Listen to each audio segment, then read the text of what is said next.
И здравейте, приятели, в днешното видео всичките мои японски шаранчета ще ги изкараме, нали, от този езеро и ще ги пуснем в новото езеро. Ето го новото езеро. Вижте го. Още, нали, не е направено напълно, ама вътре е направено. Отвънка, нали, още работа имаме. Ще го доправим, нали. Сега просто да пуснем шаранчетата. Сега, ето го. Тук е вкарана е помпичката. Ето го маркуче. Сега ще източваме водата. И като източим водата, всичките рибки ще ги вкараме в като легенче едно нещо. Всичките ще ги видите рибки, нали? И ще ги пускаме една по една в това езеро. Като ги пускаме. И се включа след малко, като почнем да го източваме и като почнем да ги фащаме. Ай! И, приятели, езерото е почти източено. Ето ги рибките, всичките. Бягат. Крият са. Ето е. Вижте колко е мръсно, после трябва да го чистим.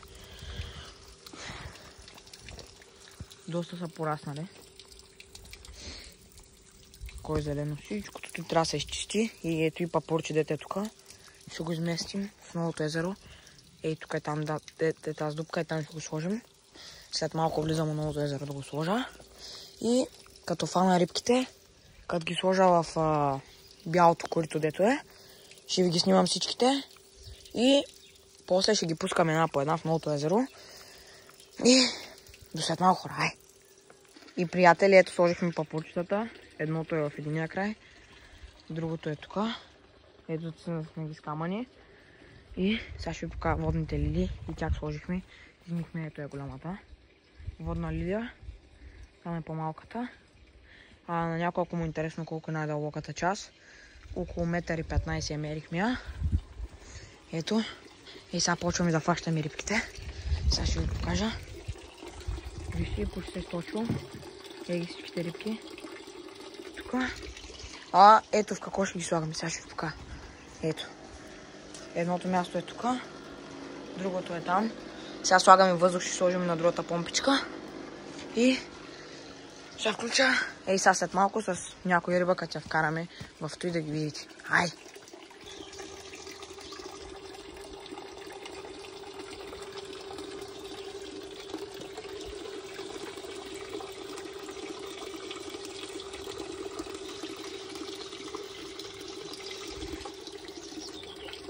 Приятели, да ви покажа най-първата храна на шаранчетата, която бяхме купили. Е, тази беше. След това и бяхме взели тази. Нали? Те са еднакви, просто после взехме така същата, защото свърши. И, нали, сега ползваме ето тази храна от Крум Ганчев. 15 кг. Ето я. Сега ще я покажа. Ето как изглежда. Перфектна за нашите рибки. И, нали, като пораснат вече, сме купили една такава, дед вече е 5 мм по-голяма. И тя е много хубава, ама ползваме тази сега, защото още са малки. Нали, просто ви показах храната, защото може да ви е интересно. А пък зимата ги храним с такива гранули патечки. И така, хора. Ай! И, приятели, ето извадихме всичките риби от езерото. Вижте ги. Колко риби бяха, дядо? 27 са. Ето, вижте ги. Сега ще ви покажа една много интересна риба. След голяма перка. Вижте. Вижте колко големи такос има. Сега ще ви покажа още рибки. Вижте е тази. Това е хубава. Ето. Чакай, сега ще ви покажа още. Е тази. Вижте. Ето е уникална риба. Е най-голямата в езерото. Така. Ето шаран, нали, е див от язовира, ама него ще го пуснем в един язовир. Няма да го пускаме вече в езерото. Ето тук. Още един голям шаран. Сега ще ви покажа един от любимите ми шарани. Ето го. Просто уникален. Ето го. Чакайте. Чакайте, мога хвана. Ето го. Ето. Уникален шаран. Тук има още един хубав. Всичките шарани са перфектни.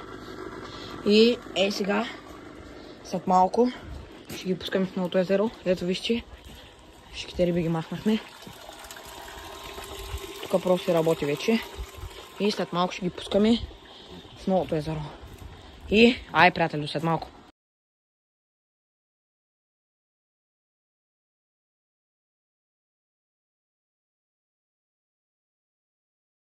И ето, рибките сега ги пускаме.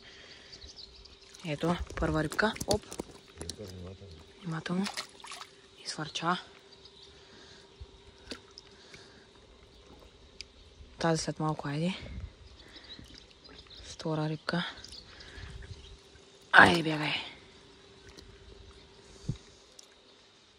Третата.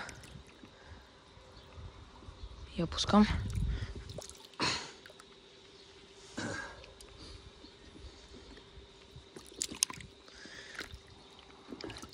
Виж, че бягат. Ето четвърта.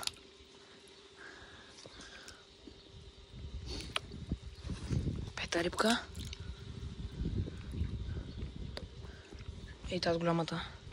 Този по-голям плън. Да. Шестата. И...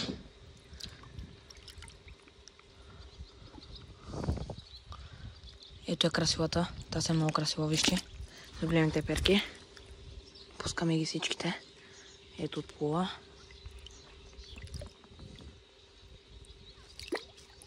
Чекайте. Да фаним. Прехте се фърлят. Тази бяга.